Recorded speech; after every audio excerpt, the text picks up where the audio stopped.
Good evening, everyone. We're going to start the Finance and Personnel Committee today, June 2nd at 5:30. We'll start with roll call. Juan Cifuentes, Mayra Reyes. Vania Valencia. Bob Elverson. David Ballard. Steve Maxini. All right, we'll move on to public comments.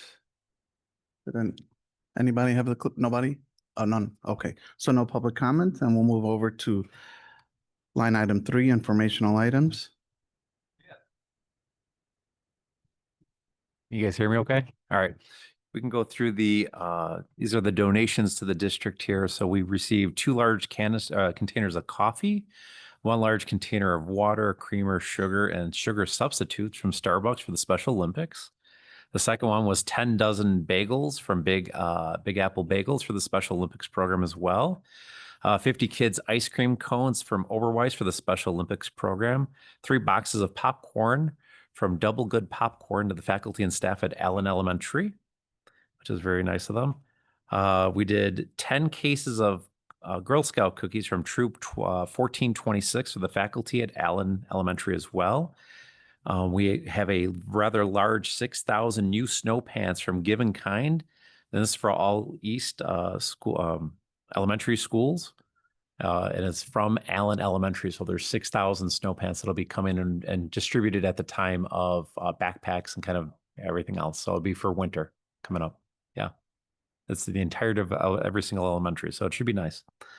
We also have a $500 anonymous donor for a staff luncheon at Johnson and 2 $25 gift cards from El Trio restaurant for the girls soccer team and fundraiser for East High. And the last one is a $2,000 from the Navy League of the Air Force for the United States, for the United States Aurora Council for the NJROTC program at Aurora High School.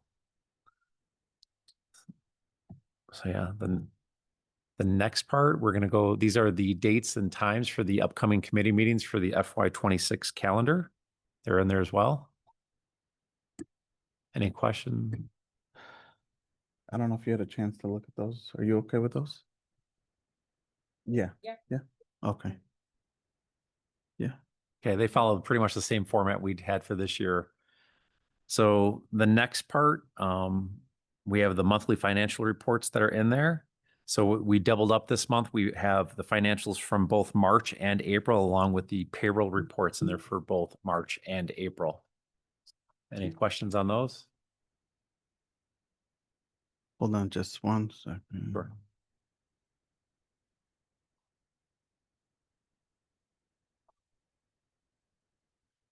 No questions on my end. Okay. So the next few, so if we look at 3D, 3E, and 3F, kind of all go together. So a little bit of history here. So the first one is the appointment of the school district treasurer. Dr. Rob Grossi has been the district's treasurer since 2018. He is retiring this year, so we're going to have a new district treasurer that's taking over for Dr. Grossi there at Bloom Township Trustees of Schools. His name is David Rickard. He's going to be taking over. So this is housekeeping that's typically done annually here. So our recommendation is to appoint the new district treasurer, and that being David Rickard. And the information's there along with the memo for David Rickard. Okay. The next one is the certification of treasurer surety bond. So this is an informational item. The bond is not in place yet, but will be in place when the action needs to take place on the 16th on the next upcoming board meeting. So we'll have the treasurer's bond in there as well for as an exhibit. For this upcoming year, we are asking for a treasurer's bond of $20 million. And that should cover us for the entirety of the FY26 school year. So it'll give us a cap of $200 million. Okay. The next one is the bank depository. And again, this is being updated. This is something that we do annually as well. This allows us to have our official bank be utilized as BMO Harris Bank, which the Bloom Township Trustees of Treasurers uses to run accounts payable and payroll out of those accounts. The next one is G. It's the high school grand piano. This has been brought up a couple times, and this is we didn't have an F&P meeting in April, so excuse me. Yeah, it was in April, right? Or was it May? In May. May, So yeah. we're bringing it forward to here in June. We went out, we solicited quotes from multiple different places, and the best one that was in there is attached, which is sorry, it's from the Piano Man. So that's in there. And this takes it's for a Yamaha C5 piano and artist bench, as well as a Yamaha U1 upright bench for a grand total of $20,387 after our current piano trade-in. So it was by far the best deal. And it's for two of them, and it meets every single need of the high school, and no pianos will have to be moved back and forth. So this Okay. is the one and done. So the pianos that we currently have then, are we still gonna be using those or? The large concert one is no longer, it was actually costing more to repair and still had the same issues of bringing it back and forth. We're actually going to be trading it in and having the two pianos there, one for the auditorium and one that's actually going to be in the band room. Oh, okay, Yeah. okay. Mike, and you said they gave us a trade-in allowance of 10,000 on that one to help offset the cost? Yeah, it was, yes. Okay. Yeah. Thank So you. and these are for two brand new and full warranties and everything else with both pianos and tuning. And I'm trying to remember, it's like a 3 to 5 year tuning and everything. We're not going to do better. So, Okay, excellent. and then let's see. The last one is with Arbiter Sports. So I'm not sure if you guys remember last year we did Arbiter Sports at the high school. This is for referees. This is a third-party payment system for referees for sporting events. It worked out rather well. Instead of them being paid through accounts payable, it's now third-party, and this is bringing it forward for the middle school. So the proof of concept was done at the high school because they were the largest, and this is going to go down for the middle school sports as well. So that proposal is there, and this would be for action for the 16th as well. Any questions? No, no. Okay. I'm going to move it on to Dr. David Ballard.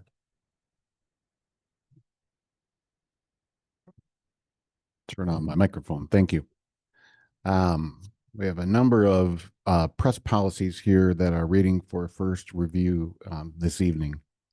I'll try to just give you a brief summary of most of these. The majority of these are slight updates regarding Title IX language, with the summary being that a lot of these are reverting to the 2020 Title IX regulations that were put in place prior to when the Biden administration had changed those. So there's a reverse in terms of right now, in terms of Title IX. So these policies reflect that change in terms of our Title IX compliance. So you'll see those pieces. The main pieces that I want to draw your attention to, policies 7-200 and 7-10 involve practices regarding student suspension and student expulsion. It does add language that a student is allowed to have a representative or a support person in a hearing. And that support person can be, there's not new that they can have a representative, but a support person can be anybody that student chooses. So we do need to put that language in our suspension and expulsion letters after July 1st. Policy 7250, student support services. That's adding language identifying a person at each school responsible for providing support to students who are parents or expectant parents or victims of domestic or sexual abuse. And there are updated legal references for that. And the largest change for us in terms of what we'll do is policy 7255 regarding students who are parents, expectant parents or victims of domestic or sexual violence. We are responsible for regarding the development and implementation of a program to support students who are parents, expected parents, or victims of domestic violence or sexual abuse. So we'll need to work together with our building leaders to put such a program and those supports in place for students once that policy goes into effect. The other policies that you'll see will have updated legal references. Moving forward, the next piece we have is a request for an emergency one-to-one TA at the Gonzalez Child Center for the upcoming school year. Based on our student enrollment and student's IEP, we are required to provide a one-to-one teacher assistant if the IEP so requires. We have a student that meets that criteria. So based on free and appropriate public education, we are required by law to provide that one-to-one teacher assistant. That will go to action at the next board meeting, not this board meeting. Okay. Moving forward, there is a request for 3.16 overloads for Project Lead the Way for the fourth quarter at Fred Rogers Magnet Academy. This is a continuation of an overload that was approved previously. There was a teacher that was out that required an overload, and the principal submitted an overload request to just pay these teachers for the fourth quarter. So we're just seeking approval to pay an overload that has been continued to work from the board. The last item that we have is a request for a 1.0 FTE dean at Simmons Middle School.